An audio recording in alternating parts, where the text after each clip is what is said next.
창세기 17장. 아브람이 99세가 되었을 때 주께서 아브람에게 나타나 말씀하셨다. 나는 전능한 하나님이다. 너는 내 앞에서 흠없이 살아가도록 하라. 내가 너와 언약을 맺으리니 너를 크게 번성하게 하겠다. 아브람은 얼굴을 땅에 대고 엎드렸고 하나님께서 그에게 또 말씀하셨다. 내가 너와 언약을 맺는다. 너는 여러 민족의 조상이 될 것이다.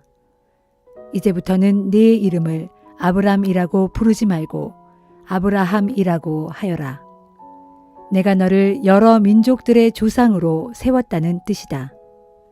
나는 너를 크게 번성하게 하겠다. 네 후손 가운데 여러 나라가 나오고 왕들도 많이 나올 것이다. 내가 너와 맺은 이 언약은 너뿐만 아니라 앞으로 오고 또 올 세대인 네 후손들과의 언약이기도 하다. 나는 너의 하나님일 뿐 아니라 내 뒤에 오는 네 후손들의 하나님이기도 하다. 내가 지금 나그네로서 살고 있는 가나안 온 땅을 너와 네 후손들에게 줄 것이니 그 땅은 너희의 영원한 소유가 될 것이다. 나는 너와 네 후손들의 하나님이 되어주겠다. 하나님께서 또 아브라함에게 말씀하셨다. 너는 나와 맺은 언약을 지켜야 한다. 너뿐만 아니라 네 후손들도 이 언약을 굳게 지키도록 일러라. 너희 가운데 남자는 모두 할례를 받게 하라. 남자는 대대로 반드시 할례를 받아야 한다. 이것이 내가 너와 네 후손들과 세운 나의 언약이다. 너희는 포피를 베어 할례를 받아야 한다. 이것이 나와 너희 사이에 맺은 언약의 징표다. 누구든 남자아이는 태어난 지 8해 만에 반드시 할례를 받아야 한다. 집에서 태어난 종뿐만 아니라 이방 사람들에게 돈 주고 사온 종도 마찬가지로 할례를 받아야 한다. 너희 집에서 태어난 종과 너희가 돈 주고 사들인 종도 모두 할례를 받아야 한다. 그래야만 나의 언약이 너희의 몸에 영원한 언약으로 남아있게 될 것이다. 포피를 베지 않은 남자, 곧 할례를 받지 않은 남자는 내 백성이 되지 못할 것이니 이는 그가 나와 맺은 언약을 어긴 까닭이다. 하나님께서 또 아브라함에게 말씀하셨다. 너는 이제 네 아내를 사레라고 부르지 말고 사라라고 불러라. 내가 사라에게 복을 내려 네 아이를 낳게 하겠다. 내가 사라에게 복 주리니 그녀는 여러 나라의 어머니가 될 것이다. 또 사라가 낳은 후손들 가운데서 많은 왕들이 나올 것이다. 아브라함이 얼굴을 땅에 대고 엎드려 웃으면서 혼자 중얼거렸다. 100살이나 먹은 늙은이가 어떻게 아이를 본단 말인가? 90살이나 먹은 사라가 어떻게 아이를 낳을 수 있단 말인가?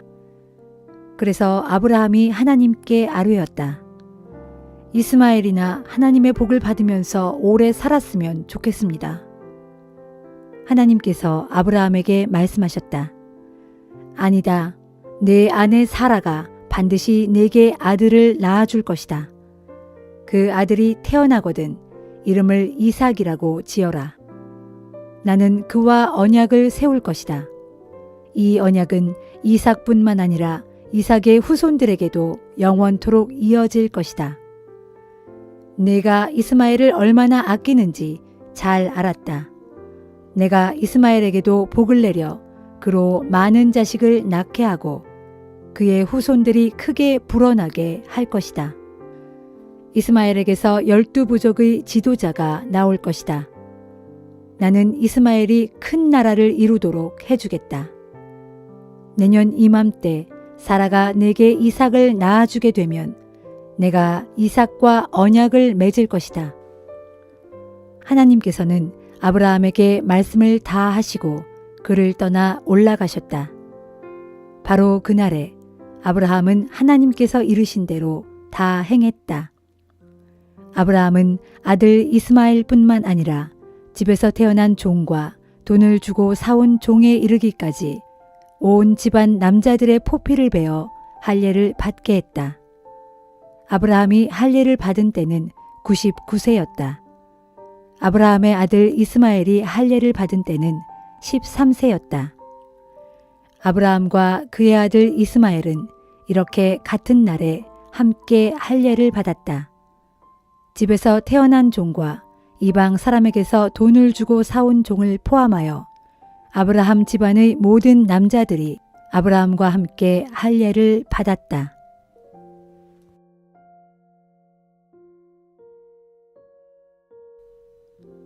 마태복음 16장. 바리새파 사람들과 사두개파 사람들이 예수를 시험하려고 하늘에서 오는 기적을 보여달라고 요구하였다. 예수께서 대답하셨다. 당신들은 저녁에 하늘이 붉은 것을 보면 내일 아침에는 날씨가 좋겠다고 하고 아침에 하늘이 붉고 흐린 것을 보면 그날은 종일토록 날씨가 굳을 것이라고 예측하오. 이렇게 하늘을 보고 날씨는 분별하면서도 어째서 시대의 징조는 분별할 줄 모르는 것이요. 악하고 믿음이 없는 이 세대가 기적을 요구하지만 나는 요나에게서 일어났던 기적 외에는 보여줄 것이 없소. 이 말을 하신 후 예수께서 그들을 남겨둔 채 떠나가셨다. 제자들은 갈릴리 호수 건너편으로 건너간 후에야 빵을 가져오는 것을 잊었다는 걸 알았다. 그때 예수께서 말씀하시길 정신을 차리고 바리새파 사람들과 사두개파 사람들의 누룩을 조심하라 하셨다. 제자들은 자기들이 빵을 가져오는 것을 잊어버렸기 때문에 예수께서 그런 말씀을 하시는 것이라고 생각하였다. 예수께서 제자들의 생각을 아시고 말씀하셨다. 믿음이 적은 자들아, 왜 먹을 것이 없다고 걱정하느냐? 너희가 아직도 깨닫지 못하느냐? 내가 빵 5덩어리로 5,000명이나 먹이지 않았느냐? 뿐만 아니라 다 먹고도 몇 광줄이나 남지 않았느냐? 또 내가 4,000명을 먹였을 때도 다 배불리 먹고도 얼마나 남았는지 기억하지 못하느냐? 그런데도 내가 먹을 것에 대해 말하였다고 생각하느냐? 다시 말하지만 바리새파 사람들과 사두개파 사람들의 누룩을 조심하여라.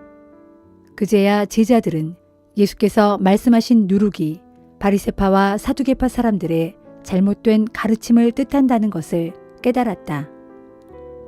가이사랴 빌립보 지방에 이르렀을 때 예수께서 제자들에게 물으셨다. 사람들이 인자를 누구라고 하더냐? 제자들이 대답하였다.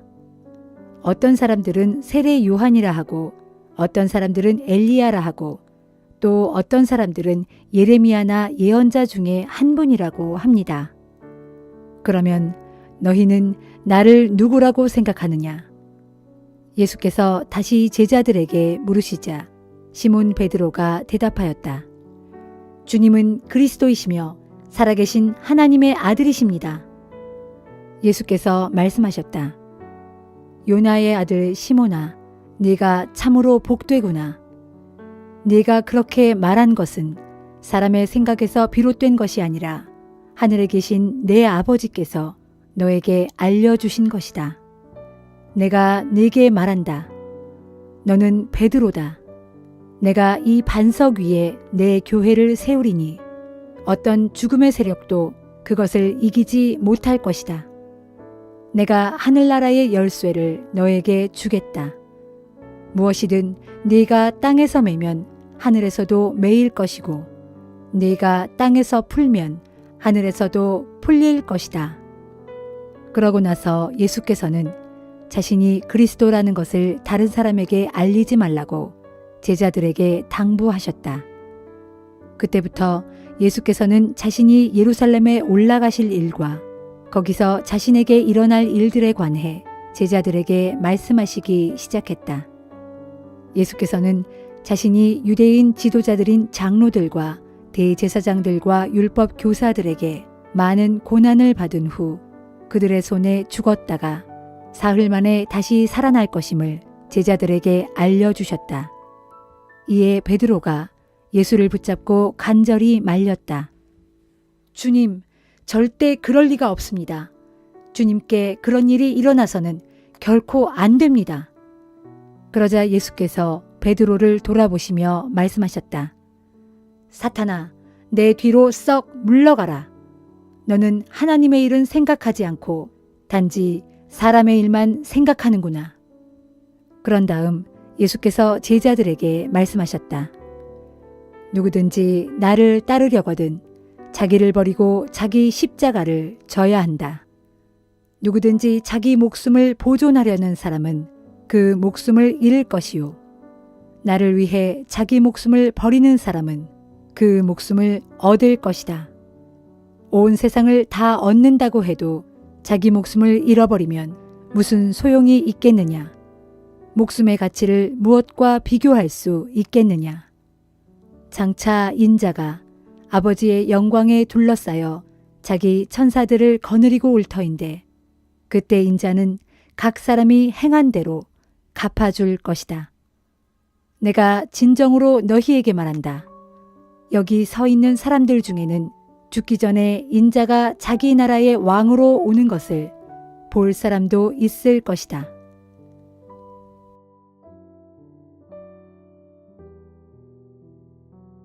느헤미야 6장. 예루살렘 성벽이 재건되어 이제는 무너진 곳이 하나도 없게 되었다. 하지만 아직까지 성문의 문짝을 달지 못하고 있을 당시 우리의 대적들인 산발락과 도비야와 아라비아 사람 게셈과 그 밖의 사람들이 그 소식을 전해 들었다. 그때 산발락과 게셈이 내게 사람을 보내어 이렇게 전했다. 오시오, 우리가 오노 평야의 한 마을에서 서로 만나 이야기해 봅시다. 하지만 그들의 이런 초청은 나를 외딴 곳으로 유인하여 몰래 해치려는 수작이었다. 그래서 나는 그들에게 사절단을 보내어 이렇게 전했다. 나는 지금 한창 크고 중요한 공사를 진행하고 있어서 여기를 잠시라도 떠날 수가 없소. 어찌 일손을 놓고 당신들을 만나러 내려갈 수 있겠소. 그들은 4번씩이나 똑같은 전가를 나에게 보내왔고 그럴 때마다 나 역시 그들에게 똑같은 말로 대답했다. 마침내 산발랏은 5번째로 자신의 신복을 시켜 똑같은 메시지를 내게 보내왔다. 그런데 이번에는 봉하지 않은 채로 편지를 내게 보냈다. 그 편지에는 이렇게 적혀 있었다. 당신과 유다 사람들은 지금 반역을 꾀하고 있고 그런 연유로 성벽을 쌓아 올리고 있다는 소문이 온 세상에 널리 퍼졌소. 게셈도 그 소문이 사실이라고 나에게 확인해 주었소. 더구나 내게 보고된 바에 따르면 당신은 유다 사람들의 왕이 되려고 하며 심지어 예언자들까지 내세워 유다 땅에 다시 왕이 나타났다라는 소문을 온 예루살렘에 퍼뜨리게 했다는 이야기도 있으므로 나는 이 같은 사실을 페르시아 왕께 모두 보고할 것이오. 그러니 이 문제에 대해 우리가 직접 만나서 상의하도록 합시다. 하지만 나는 산발랏에게 이런 답변을 보냈다. 당신이 편지에 쓴 내용은 모두 거짓이오. 실제로는 전혀 근거가 없는 이야기들로 모두 당신의 머릿속에서 나온 모함일 뿐이오. 이렇게 그들은 우리와 싸우려고 온갖 시도를 다했다. 그렇게 하면 우리가 겁을 먹고 사기를 잃어 공사를 중단할 것으로 생각한 것이다. 하지만 나는 하나님께 이렇게 기도했다. 하나님, 제 손을 붙들어 주셔서 저로 강하게 하소서. 어느 날 나는 무헤다벨의 손자요 들라야의 아들인 예언자 스마야를 만나러 그의 집으로 찾아갔다. 그가 갑자기 문밖 출입을 전혀 하지 않고 있었기 때문이었다. 나를 보더니 그가 내게 말했다. 총독님, 우리가 얼른 하나님의 성전으로 들어갑시다. 성전 안에 성소로 들어가 성소 출입문을 걸어 잠그고 있읍시다. 오늘 밤 그 자들이 사람들을 보내 반드시 총독님을 살해하려 할 것입니다. 그러나 나는 스마야에게 이렇게 대답했다. 내가 왜 그들을 피해 도망을 가야 한단 말입니까? 나 같은 사람이 목숨을 구하겠답시고 감히 하나님의 성전 안으로 들어갈 수는 없는 노릇입니다. 나는 가지 않겠소. 그 순간 나는 스마야가 하나님의 영을 받고 말하는 것이 아니라는 것을 깨달았다. 사실 그때 그는 도비아와 산발랏에게 매수되어 나에 대해 그렇게 거짓을 예언한 것이다. 나의 대적들은 스마야를 매수하여 그를 통해 나에게 겁을 주어 나로 성전의 규범을 위반하는 죄를 짓게 함으로써 그 일을 빌미 삼아 나를 협박하고 비방하려고 계략을 꾸민 것이다. 그래서 나는 이렇게 기도했다. 나의 하나님, 도비아와 산발랏이 제게 한 악한 소행들을 기억하소서. 또한 여자 예언자 노아랴와 그 밖에 다른 예언자들이 나를 협박했던 사실도 기억하소서. 마침내 예루살렘 성벽의 재건 공사가 마무리되었다. 때는 공사를 시작한 지 52일 만인 엘룰 월 25일이었다. 이 소식을 듣고 우리의 대적들과 사방의 여러 족속들이 크게 놀라고 두려워했다. 그들은 이 공사가 하나님의 기적적인 도움으로 이루어진 것임을 깨닫고는 모두 기가 꺾이고 절망감에 휩싸였다. 그 무렵 유다의 유지들은 도비아에게 자주 편지를 보냈고 도비아도 그들에게 자주 답장을 하곤 하였다. 도비아는 아라의 아들인 스가냐의 사위인데다가 도비아의 아들인 여호하난도 베레갸의 아들인 무슬람의 사위였으므로 유다의 유지들 가운데는 도비아와 동맹을 맺고 사귀는 자들이 많았다. 그래서 그들은 내 앞에서 서슴없이 도비아의 선한 행실과 공로를 계속 칭찬했고 내가 한 말도 곧장 도비아에게 일러바치곤 했다. 사정이 이러했기에 도비아는 계속해서 나에게 편지를 보내 수시로 나를 협박하였다.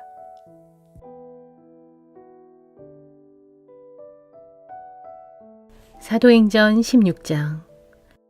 바울은 더베에 들렀다가 루스드라로 갔는데 거기에서 디모데라는 제자를 만났다. 그의 어머니는 유대인으로서 믿는 자였고 그의 아버지는 헬라인이었다. 디모데는 루스드라와 이고디온에 사는 형제들에게 칭찬받는 사람이었다. 바울은 디모데를 전도 여행에 동참시키고 싶어서 그를 데려다가 할례를 행하였다. 그것은 유대인들을 고려한 행동인데 그 지역에 사는 유대인들이 디모데의 아버지가 헬라인이라는 것을 모두 알고 있었기 때문이었다. 바울 일행은 여러 도시를 두루 다니면서 예루살렘 교회에서 사도들과 장로들이 결의한 사항을 전달하였다. 각처의 교회들은 날이 갈수록 믿음이 튼튼해지고 신자들의 수도 점점 늘어갔다. 바울 일행은 부르기아와 갈라디아 지방을 그냥 거쳐갔다. 성령께서 아시아의 그 지방에서는 말씀 전하는 것을 막으셨기 때문이다. 그들이 무시아 지방 가까이에 이르러 북쪽의 비두니아 지방으로 들어가려고 하자 또다시 예수의 영, 곧 성령이 허락하지 않으셨다. 그래서 바울 일행은 무시아 지방을 지나쳐 드로아로 향했다. 그날 밤 드로아에서 바울은 환상을 보았다. 그것은 마케도니아 사람 하나가 서서 바울을 향해 이리로 건너와서 우리를 도와주십시오 하고 간청하는 환상이었다. 이 환상을 본 후 우리는 즉시 마케도니아 지방으로 떠날 준비를 했다. 하나님께서 그곳 사람들에게 복음을 전하게 하시려고 우리를 부르신 것으로 생각했기 때문이었다. 우리는 드로아에서 배를 타고 사무드라게로 직행하여 이튿날 네아폴리로 갔다. 또 거기에서 우리는 빌립보로 갔는데 빌립보는 마케도니아 국경에서 조금 들어간 곳에 위치한 로마의 식민지였다. 우리는 거기서 며칠을 지냈다. 안식일이 되자 우리는 성문 밖 강가로 나가서 유대인들이 모여 기도하는 처소가 있음직한 장소로 찾아갔다. 그리고 우리는 거기에 앉아 거기 모인 여자들에게 말씀을 가르치기 시작했다. 모인 여자들 가운데 두아디라 출신의 자색 옷감 장수 루디아라는 여인이 있었다. 그 여인은 오래전부터 하나님을 예배해 오고 있었다. 그때 주께서는 루디아의 마음을 열어주셔서 바울이 말하는 것을 다 받아들이게 하셨다. 바울의 가르침이 끝나자 루디아는 온 집안 식구들과 함께 세례를 받고 나서 말했다. 저를 주님의 참된 신도로 여기신다면 제 집에 오셔서 묵도록 하십시오. 그 여자가 간곡하게 청했으므로 우리는 그 초대를 기꺼이 받아들였다. 한 번은 우리가 기도하는 장소로 가다가 귀신 들려서 점을 치는 여종 하나를 만났다. 그 여종은 점을 쳐서 자기 주인들에게 많은 돈을 벌어주고 있었다. 그 여종이 바울과 우리를 따라오면서 외쳤다. 이분들은 지극히 높으신 하나님의 종들로 여러분들에게 구원의 길을 전하고 있습니다. 그 여자가 매일같이 우리를 따라다니며 그렇게 외치고 다니자 바울이 더 이상 참지 못하고 그 여자에게 붙어있는 귀신을 향해 호통을 쳤다. 예수 그리스도의 이름으로 내게 명령한다. 이 여자에게서 당장 나가라. 바로 그 순간 귀신이 그녀에게서 나갔다. 그러자 그 여종의 주인들은 이제 밥벌이할 희망이 사라져 버린 것을 알고는 바울과 실라를 붙잡아 광장에 있는 법정으로 끌고 갔다. 그들은 빌립보 성읍의 치환관들 앞에 바울과 실라를 세워놓고 말했다. 이 사람들은 유대인들로 우리 도시를 아주 소란하게 만들고 있습니다. 또 이 사람들은 우리 로마인들이 받아들일 수 없는 부당하고 불법적인 관습들을 선전하고 가르칩니다. 그 말을 듣고 모여있던 사람들이 다 함께 합세하여 바울과 실라에게 욕설을 퍼부었다. 그러자 치안관들이 부하들에게 명령하기를 바울과 실라의 옷을 벗기고 그들에게 매질을 가하라고 하였다. 부하들은 바울과 실라에게 심하게 매질을 가한 후 감옥에 던져놓고는 간수에게 그들을 단단히 지키라고 명령했다. 간수는 바울과 실라를 감옥의 제일 안쪽에 있는 깊숙한 감방에 가두고 그들의 발에 착고를 단단히 채웠다. 한밤중이었다. 바울과 실라는 주께 기도하면서 찬송을 불렀고 다른 죄수들은 그 찬송 소리를 듣고 있었다. 그런데 바로 그 순간 갑자기 큰 지진이 일어나듯 감옥이 밑바닥부터 심하게 흔들리더니 감옥 문이 모두 열렸다. 그리고 죄수들을 묶어두었던 쇠사슬이 스르르 다 풀렸다. 간수가 잠에서 깨어 감옥 문이 다 열려 있는 것을 보고는 죄수들이 모두 도망친 줄로 생각하고 칼을 빼어 자결하려고 했다. 그때 바울이 간수에게 소리쳤다. 잠깐, 당신의 몸을 해치지 마시오. 우리는 모두 여기에 그대로 있소.